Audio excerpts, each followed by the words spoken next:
I don't like that my body's attacking a healthy organ. And I also believe that don't listen to what you're told necessarily. You know your own body best. And I think with the right goals, intentions, lifestyle, I think we can change. We can deprogram what has been programmed. You turn genes on or off by lifestyle. There's a lot of studies into epigenetics and the fact that we don't have to accept it. So take control and hold the vision. And I'm happy you're on the same path. Welcome to Care More, Be Better, a podcast for people like you who care about the social impact of conscious companies and everyday heroes. Hear inspiring stories from those who put people and planet before profit and personal gain. You'll learn how you can make a difference, vote with your dollars, and get involved today. Here's your host, Corrina and Monique. Hello and welcome to another interview episode of Care More, Be Better. Today, I'm thrilled to introduce you to an old friend and colleague, Monique Wellise. Monique and I worked together for years at Nordic Naturals. We often took long lunch walks and would talk through business and life challenges. We shared a lot, we laughed together, and we may have even shed a few tears together. We even happened to share a birthday. So the running joke for a while was that as we occupied the senior-most division seats, I on the retail side and her on the professional, that in order to be in one of these jobs, you just had to be born on September 7th. Now, Monique is a writer. She's an educator and a sales leader that's deeply moved by the impact nutrition mindset and consciousness can have on health and humanity. She's been passionate about the nutrition industry for the 3 decades in which she's worked in the space. And her integrative training includes work with the Institute for Integrative Nutrition and the American School of Herbalism, extensive work with the integrative medical community, and alliances with some of the most reputable nutraceutical brands. Monique resides in a small town in the Sierra Nevada foothills with her 2 dogs. She immensely enjoys reading, writing, and we're going to talk about her book today, Finding Mo, which is a handbook for coming to life, as well as spending time with her animals, yoga, walks in nature, singing, dancing, and just being. With that, I want to welcome her to the show. Monique, I'm so glad you're here today. Corrina, it's so fun. We just cooked this up this week. And yeah, we share a birthday. It's so funny. Yeah, just one of those more like a moment of commonality, which may be somewhat time coincidence. flies. Time flies. It was a long time ago. But yes, we shared a birthday and oftentimes we'd share a cocktail on our birthday when That's we right. lived in the same town. Yeah, so I wanted to start out today learning a bit more about what finally inspired you to sit down and write Finding Mo.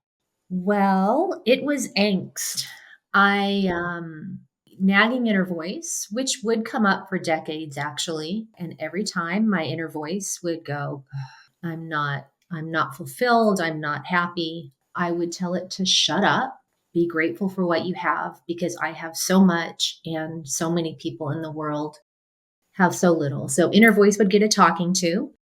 And I would just go about things, write in my gratitude journal to get myself out of my funk. But I hit a really bad wall funk in 2021. It really got to a point where I said, my God, something's got to give here. I would just, at the end of the day, feel completely and utterly drained, exhausted. Like, this can't be life. There's got to be more. And finding Mo is, Mo is Monique. It's about me finding myself, but Mo is also about finding more.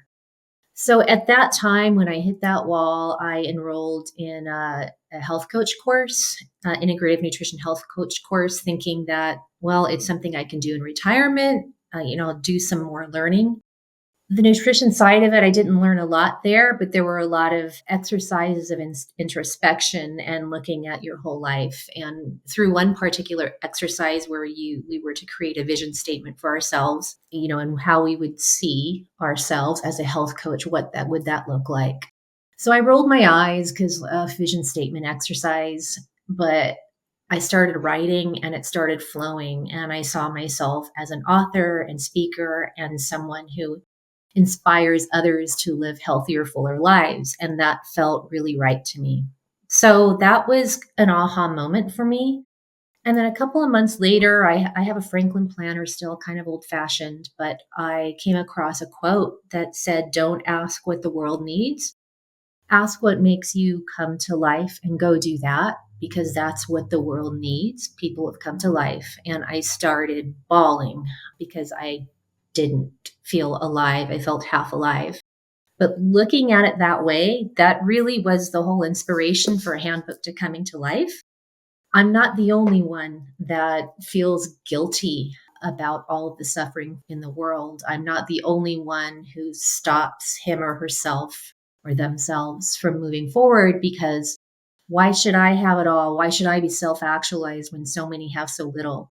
But that quote and that mindset that it is a responsibility and it is the thing that the world needs, it flipped a switch for me, and it is my why. I started seeing me living my best life, me being the best version of myself, uh, a responsibility, no more excuses. This could make a big difference to the world. And I firmly believe that if we can all be the best version of ourselves by living fuller, going inward, we can have a big social impact. So that's my why and why I wrote it. Well, at the end of chapter 1, I just wanted to read what you put in here as 2 primary points to take away. And this is something that you have touched on already. 1, telling your inner voice to shut up while ignoring your purpose is selfish. The world needs you to come alive. 2, finding and living your purpose may bring your health into balance. And you touch on this a little bit further in the book as you reveal that you have Hashimoto's, which is hypothyroidism. And so I was hoping for a moment that you could talk about that, because this concept that blocking your creativity creates thyroid problems is really interesting. I actually was diagnosed with hypothyroidism while we worked together at Nordic Naturals in 2009. And I have also been on this type of, it's the only medication I take, but it's the medication I have to take every day. And I've been working to reduce the amount of medicine I take. I'm making progress. And what has helped me is both leaning into creativity, that's my personal belief, and also shifting to more whole foods, plant-based eating. And that seems to have really dramatically impacted, to the point where I felt like I was over medicated and had to actually take it down pretty considerably. I'd love to hear more about this. I'd love your thoughts. It's fascinating. There's so much to unpack there, really, Corrina. But not expressing your creativity is a big deal. It's a big deal for women. It's a big deal for everyone. And I don't know how spiritual we'd want to get here, but if you talk about the chakras, the throat chakra is where your thyroid sit. And if you do not speak your voice and your creativity is blocked, it can manifest as health issues. And I know there is a school of thought that the throat chakra is the root cause of hypothyroidism. The integrative practitioner that I had seen, I mean, I said that in the book, but couldn't believe the man does a pulse read, like the longest pulse read I've ever had. Talk about what a pulse read is, Oh, because people okay, might so just think I, you're I getting your see pulse I see taken. acupuncturists regularly, and a pulse read is very common. And usually they say, okay, they can see where in the body there might be blocked chi by doing your pulse read. Maybe tell that if your pulse is right at the surface, you might be fighting something. So this particular doctor, he was trained in Ayurveda, he was a medical doctor, and he was an acupuncturist as well. He did the longest pulse read I've ever experienced, maybe 2 or 3 minutes. And he goes, "Well," he said, "you've been very frustrated for the better part of 2 years, and you're not living your purpose." And I'm like, "What? You got that from a pulse read?" And I had been really frustrated for 2 years because I had been immersed in issues related to inventory logistics with my company. And I just had to do it, or the wheels were going to fall off. And it was rough. So that was really eye opening for me. And I said, okay, blocked creativity, me not living my purpose. This was all leading up to the tears and it's my responsibility to come to life. But I too have been working on my Hashimoto's, which is an autoimmune condition. And you can measure your level of the antibodies that are attacking the thyroid. And actually, with Lifestyle mindset, I had successfully brought those numbers down. Things got really stressful for a couple of years, so they went up again, but I need to have them measured again. But my intention is to reverse that and get off of medication altogether. So I'll share with you, I had a weird rash I went to the doctor for this week. And this is the first time and that I can ever recollect that my temperature came in at the textbook 98.6. And for those that are managing hypothyroidism, this will sound like, whoa, okay. So, and I've been taking less, but it's the first time. And, people who struggle with hypothyroidism often are cold. They all run cold. And, commonly I would be about 97.2. Like that's about where I lived, 97.6 some moments, but almost never above 98. And that impacts you from a metabolic standpoint. It impacts you from an immune system standpoint, from an energy standpoint. I mean, all of these things can be affected by that. And so I'm not saying there's one solution, but I think when you open your mind and when you focus on how you're physically doing as well as how you're mentally doing, I mean, I do work out every day. I lift heavy weights. That's the kind of workout that I enjoy.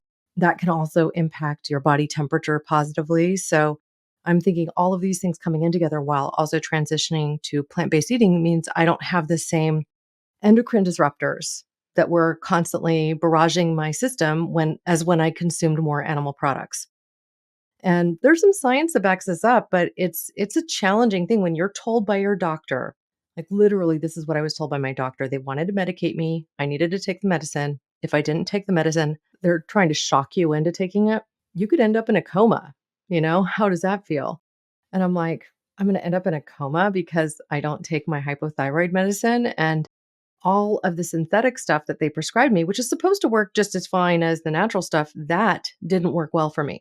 So while I can say that I'm mostly plant based, I'm still taking a porcine thyroid root. So that means it's like desiccated porcine thyroid. That's from a pig.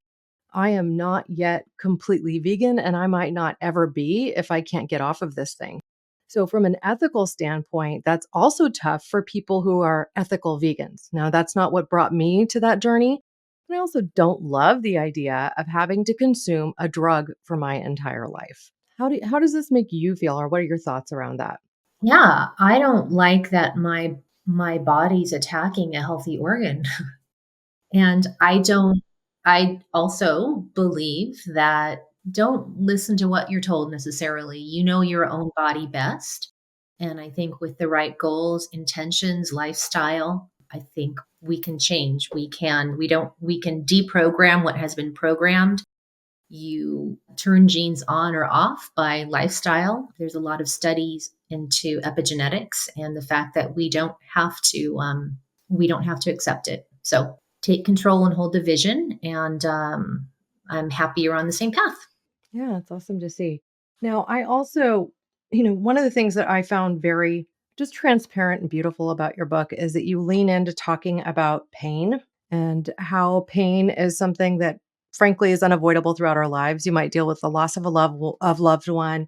You might deal also with just confronting challenges that are painful in your life, physical pain notwithstanding as well. But there's a quote that you put in here too. There is a high price to pay for avoidance. We limit our potential. This is actually you. That's in your language. And I put it's from two sentences. I'm kind of merging it together.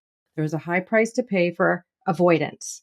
We limit our potential. I think that this encapsulates a lot of what I see as a purpose of this book, because if you're telling your inner voice to shut up, then you're never going to basically lead the path that you most intrinsically desire. You'll never get there. You're just going to be stuck. And whatever that stuck looks like could look fine from the outside. It could be the Instagram perfect life, but it could also be, your own personal hell at the same time. Yeah, you never would have known, right? I think from the outside, Corrina, I looked like I had a perfect life and I was thankful for it. I lived by the ocean, I had a family, I had a healthy daughter, I had my own health. In that chapter, I'm talking about going inward and looking at the discomfort and looking at the pain, looking at the root causes of your angst instead of trying to squirm away and hide from it. You think that chat was from the chapter, love and other foundational food, and it's about self-love. and the practice of introspection to try and understand why and to see the pain and really let it wash over you and learn from it and emerge from that. So there really is a high price to pay to run away from whatever cobwebs are in our psyche that drive us to do what we do or avoid or live a life that doesn't serve us or others. And I think that for me, meditation has really helped me understand, and writing the book helped me understand what motivated me. The writings of Bruce Lipton were also very influential, and his Who's explaining also that local to Santa Cruz. He I lives out so here. he's a hero. Uh, Yeah. but he talks about the first 6 years of life is when we download all our subconscious downloads all of the programming. And not that our parents didn't have the best intentions, but you're just a sponge then, and you set the program that's going to be your operating system for the rest of your life. So be aware of what that operating system is and the program that's running on in the background. And a martyr program was running in my background, and I didn't know that until I dove in and looked for it. And now I get it. And now that I'm aware of it, now that I can avoid it, and I don't need to be a martyr. I deserve to live a wonderful life, and I'm going to serve the planet better, my community better, if I'm the best version of myself. So, Yeah. Well, to continue on this journey, I will provide people with a couple of tools here. Bruce Lipton actually just led a course on the Commune platform, which is onecommune.com, I believe. The podcast is also called Commune. I was going to go. It was a few $100s, but it was also, on a weekend that was just impossible to make, to go down to Topanga and just be there for a full day with Bruce Lipton. I was like, wow, that would be heaven, right? But I wasn't able to make it work for my family. I do know, however, that that content will be out live on the Commune platform if it isn't already very soon. And I encourage people to check that out if they have a subscription. I have a lifetime account. So I also had the pleasure of being on Jeff Krasno's podcast related to that. So, yeah, not related to Bruce Lipton, but I talked about omega 3s with him. But specifically, I'm a fan of the show and I encourage people to check it out. And then the other is, even just paging through this, and everything that you just shared actually about finding your purpose and leaning into that and having these meditative moments. You talk about transcendental meditation in this book. You even in the foreword wrote an honor to U.R. Opheim, who's the founder and CEO of Nordic Naturals, who encouraged his management staff to all lean into transcendental meditation as well. Is really this whole concept that the late Wallace J. Nichols brought to the world with his Blue Mind work. I just learned the day that we're recording this, which is June 21st, that he passed away earlier this month. I had him on the show specifically to talk about his work with Blue Mind and how being on, in, under, around water could really kind of center us and bring us to these moments of truth that could also nourish our beings in a way that they might feel subjugated and help us discover, what our true purpose is. I was listening to that podcast again today, that episode, because I wanted to re-air it on this platform. And I really found myself reflecting on his interview as I prepared for this one, because so much of that wisdom seems to be shared. And it isn't an accident that Gautama the Buddha and Jesus Christ and all of these other leaders throughout many different religions seem to agree on a lot of these concepts, that we get wisdom from within, that God is within us, that spirit is something that is within us. It's not outside off in the sky. And that, to truly worship, you have to love the self because again, that's within you.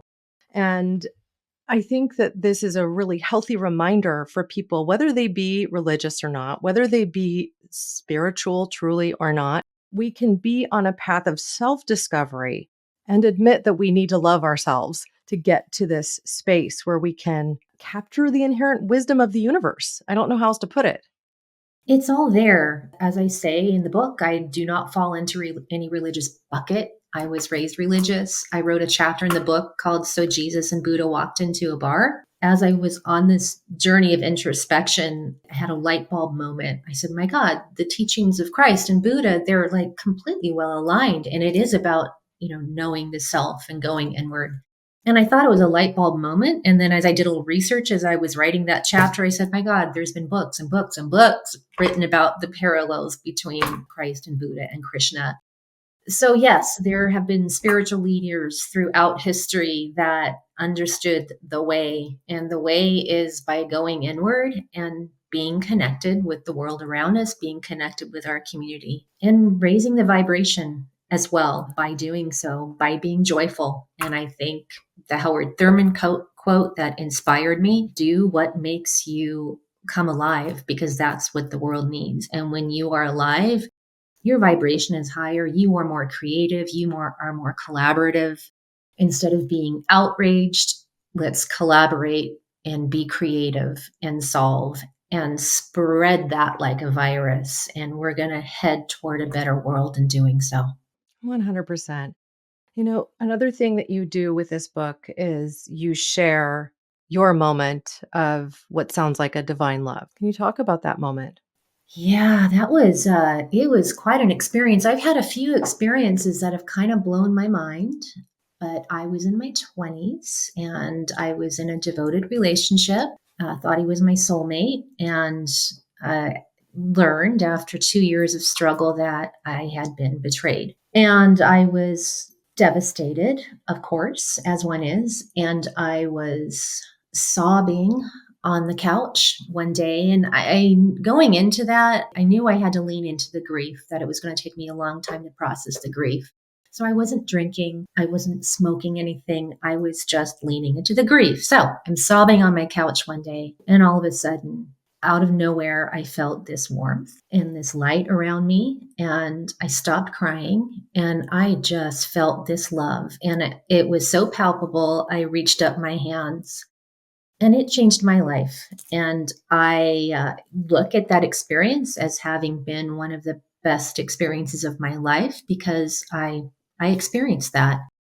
And I knew at that moment that I was loved, that I have always been loved, that I would always be loved. And I think if we can all tap into that, and you can't tap into it when you're scrolling on your phone and you're distracted, you only tap into that when you go inward. So it was a really powerful experience. I'm really grateful for it. I've talked to a lot of people who've had similar experiences, so it's not all that rare, but they don't happen when you're not just really tuning in.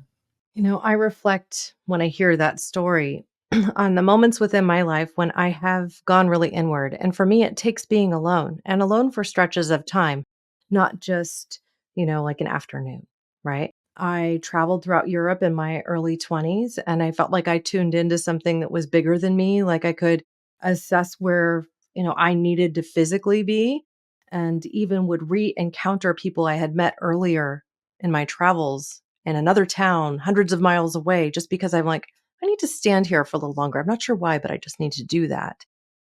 And then to understand that at the same time as I've hosted this podcast and interviewed many, many people, almost 200 at this point, one of whom was Captain Liz Clark, who wrote the book Swell, a surfing sailor's journey, right, through the Pacific. So she, while she was alone, describes this moment when she looked up into the sky and she saw this cloud person that was a woman kind of leaning back, and it spoke to her like as if it was inside her. And I'll lead people to that episode in which I interviewed Captain Liz Clark, because I think, as much as you can be a skeptic when you hear something like this, I mean, literally, as she described it, I was just covered in chills. I had the same experience when I listened to her audiobook and she was telling the story in her voice. And I've also had this experience when I interviewed an artist who literally was talking about the task a painting professor had given him of painting the wind, and how at during this moment when he's like, how do you paint the wind? And he's struggling and he's out here on this mountain face. And it's Alexander Inchbald. Okay, so the episode with Alexander Inchbald, he's painting the wind, and then he hears the wind speak to him, like as if it's again coming from within. And, it's you can't say it's not true. It's a person's individual experience. It's as true as the words I'm speaking right now or the perspective that I share. But there's some divinity in that. And if it's the soul or if it's God, whatever it is, it's the thing, the web that is connecting us and revealing itself with moments of truth that enable us to see that we are but one part in a much larger puzzle. I get back to thinking about one of my favorite books of all time, which I was introduced to by a literature professor in college in my undergrad by Lewin Thomas called Lives of a Cell, in which he talks about the biology of a cell as it relates to our entire environment. The whole planet could be seen as one single cell, and the atmosphere as the membrane of the cell. And then each thing within it could even be, this could be a strand of DNA or a part of a DNA piece. And so if you start to think about things from an even bigger perspective and kind of airlift out of your present moment, then you can see that these things have to be connected. Like there's no other way but for it to be connected. And I mean, I just think that they're bits of profound wisdom. We need to care about more than the soul as an SOLE, but the whole. And the whole has to integrate this idea of a soul. It has to integrate something more, the SOUL, right? And even as someone, perhaps like yourself, I don't believe in necessarily God with a capital G as defined by a particular religion, but I cannot say that it doesn't exist, whatever this entity is. And I cannot say that it doesn't exist within us. I feel like we are each, and I don't, fully just say, okay, people or humans. I look at my animals and I look at all life and I see that same thing. You also relate one moment in this book where you are connecting with your dog in this very profound way, Leo, who I'm sure you miss every day. So I think that if perhaps you could share that story, people might also be able to relate to these moments, this communication that we can have without being able to speak. Beautiful, beautiful story. I would love to listen to that episode. I got chills when you talked about that. They're just these experiences are available to all of us when we ask for it. Sometimes when we don't ask for it. But yeah, the dog story. I digress. And I'd like to read a little passage about aha moments that I wrote in here because I feel like it was relevant to what you were saying, if we have time to do that. Oh, But absolutely. Yes. yes, my dog, beloved dog, my soul dog, that he was my soulmate. He passed away this 2016, I think. And a couple years prior to that, when he was getting older, we caught each one another's eyes and we looked into one another's eyes for a moment. And this moment was different. And I looked in his eyes and he looked into my eyes. And I just felt this palpable love flowing from us. And he flowed it too. And we were both so moved. It just flowed, Corrina, and it flowed back and forth. And it was as palpable as that divine love experience I had many, many years prior. So it's really beautiful. And I periodically have, reminders of this greater whole and all of the love, whatever it is love, and it wants us to be loved, and it wants us to love others and be our And to best. share in that. Yeah. Yeah. Tap into it. I mean, imagine a world we could have if we were all operating on that level and with that consciousness. So it's about raising consciousness. And another one of Bruce Lipton's books is Spontaneous Evolution. And, Bruce and a lot of his like-minded colleagues or thought leaders consider us to be heading toward a sixth mass extinction. And he provides evidence of this in that book, but also hope. And there's a lot of hope too with raising consciousness. And that's what this is about. It's my effort at raising consciousness. Well, we're deep in the Anthropocene, which is the sixth extinction. We're in it. We can see it demonstrated in the number of species that have died off in our oceans and on land. It's not slowing down. That's the really sad truth. So I think Bruce Lipton's work is something people should absolutely go to and read and absorb. I also wanted to see, you mentioned wanting to read a couple of your aha moments from the book. So why don't we just go The there? aha, let me see if I can find it. If you want to ask something else. I'm going to see if I can find it. I think it was just quoting another author, I think, who had written one of those books on the um, alignment between Christ and Buddha. Well, one of the concepts of Buddhism that I've always thought was really interesting is that of this reincarnation and this concept of reincarnation. And as humans become the biggest kind of swelling population on Earth, we have over 8 billion people now, and that keeps growing, right? You start to think, well, okay, well, maybe that's part and parcel of the reason that we have fewer species, right? Like we're just overtaking in a way. I don't know that I necessarily agree in a one for one perspective of any concept of reincarnation, but the realities of it are that our soil goes into one individual or another because we consume the nutrients of the latter. It's almost like we are all at the end of the day made of that stardust that originated life on Earth. So there's that connection too. But yeah, did you find the quote you I wanted to did. read?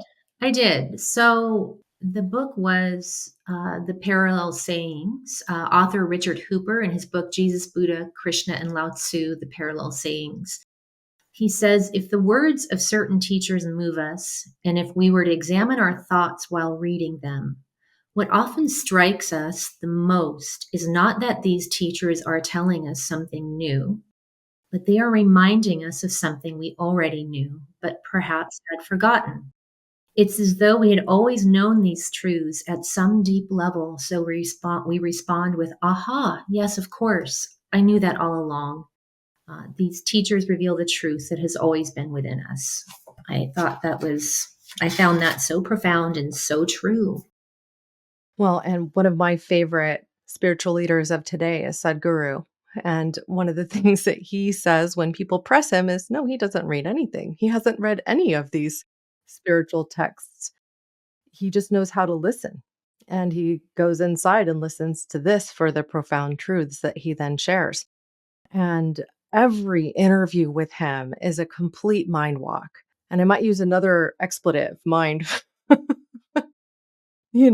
because I mean, I feel like every time I hear him, I learn something different and new, or perhaps I'm just hearing it differently today than I heard it yesterday. One of the things that he's very much an advocate for is soil health now. And he's been out there speaking about the need to restore our soils because we've essentially napalmed them with glyphosate and a ton of other chemicals and fertilizers, which have destroyed the beautiful matrices of our soil, which is foundational to health. Yeah, I made a mention of regenerative agriculture in my book, and I just this year watched Kiss the Ground and Common Ground. And with Natural Factors, I had the honor of interviewing one of the filmmakers, the writer for Kiss the Ground and Common Ground, because we have a regenerative farm. But I'm so moved that I feel so much hope that the answer is right beneath our feet. And so, if anyone hasn't watched those films or isn't tuned in to the regenerative agricultural movement, if this can happen on a big scale, it's probably the biggest thing we can do for the planet. Yeah, soil restoration as well as just drawing down carbon. I mean, we've had on this podcast Paul Hawken, who wrote Project Drawdown, also who wrote Regeneration, Ending the Climate Crisis in One Generation. We've also had Tom Newmark, who you know from his work at New Chapter, but he also is the co-founder of the Carbon Underground. We had John Rulak on this show as well, who was the executive producer of Kiss the Ground. He funded it and got that to come through. And we've featured many of the contributors from the Common Ground as well, which is the more recent film by the same group, including Kelly Ryerson and other activists, which were really involved in the film.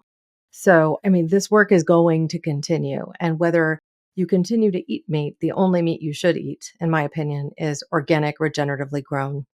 And, there are now certifying bodies, the ROC certification, which is regenerative organic certification. And then there's also Regen, which is led by Gabe Brown, and which is also the version that John Rulak and the founders of Common Ground would support, simply because while it doesn't require organic certification, it helps farmers move in the direction of organic and a 5 or 6 step process so that it can be more inclusive. Because so many of these farmers, they can't just, go from 0 to 100 in lickety split.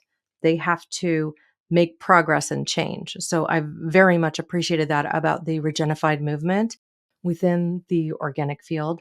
And somebody else I'm going to be bringing on hopefully soon is Tim LaSalle, who was really kind of the godfather of the regenerative organic kind of movement overall. So Exciting. yeah, It's hope. it's hopeful. It is hopeful. And, you know, I'm, while I am plant-based in my household, mostly plant-based because again, like I'm not able to say goodbye to that medication no matter what I do right now. My husband and my kids are not. And so I still buy regenerative organic meats in my household. And so what I'm doing to get them, because they aren't reliably available in my local store, is buy them online from regenerative organic farms that are in the Midwest and that bear the Regenified certification. So there are resources available, and I'll be sure to include links to that with show notes as well. Are such products available on Thrive? No, I No? mean, No? Okay. Thrive is pretty heavily leaned into the whole rock world, regenerative organic certified, and so I don't know if they're necessarily offering those meat products. I haven't seen them yet. Well, and there's your farmer's market and asking the farmer about their farmer practices, but I think that's a great to support local organic produce, interviewing your farmer's market, local producers about their practices. Yeah, absolutely. Yeah. Make more impact that way.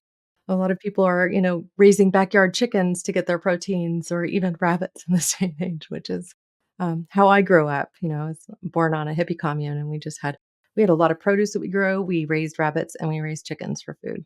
So, there are other ways to do this. But not everybody is willing.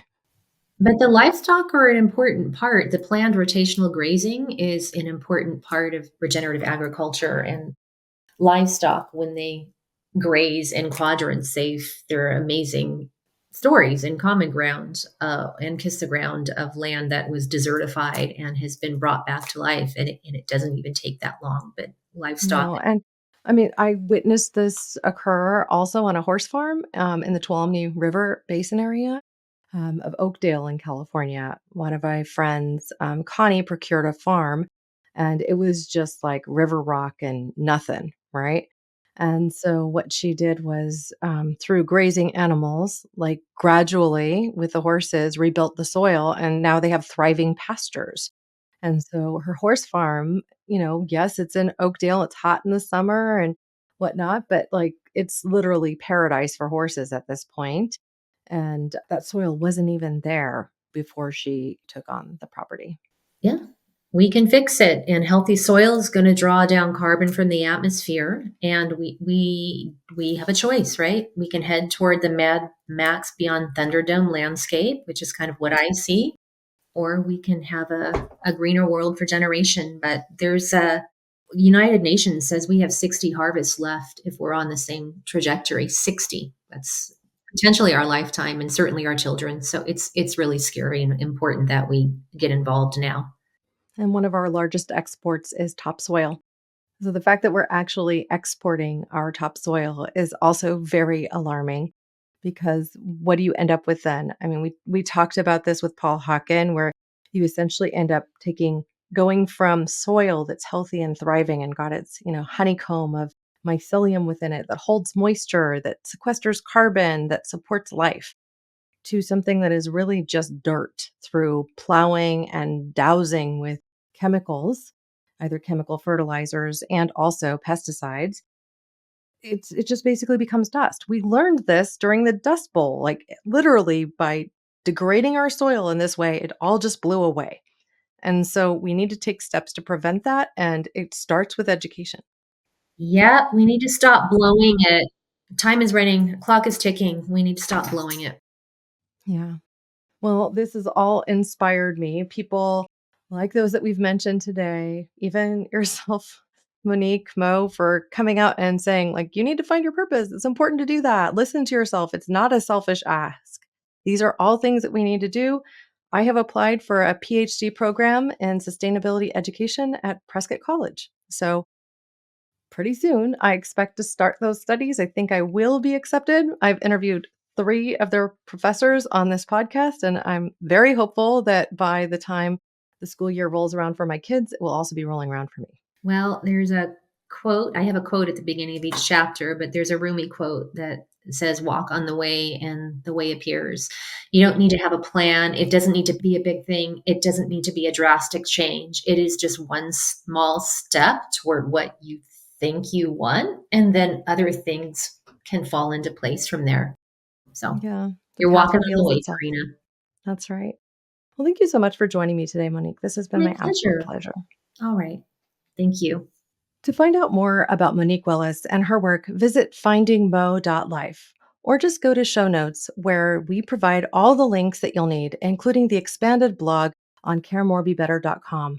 This includes the video version of this podcast episode, complete transcripts, and links to the additional resources and episodes that we discussed today.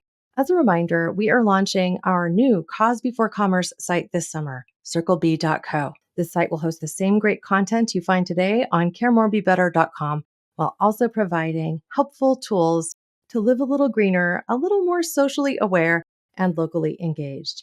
You'll find how-to guides and DIY tools to renew what you have, replace things you buy, and reduce waste. CircleB.co will also offer plastic-free products from housewares and clothing to supplements and personal care items, all of which are circular in design, that minimize waste, and that seek to limit or eliminate plastic waste. You can explore our landing page now to learn more about this upcoming launch. Just visit circleb.co.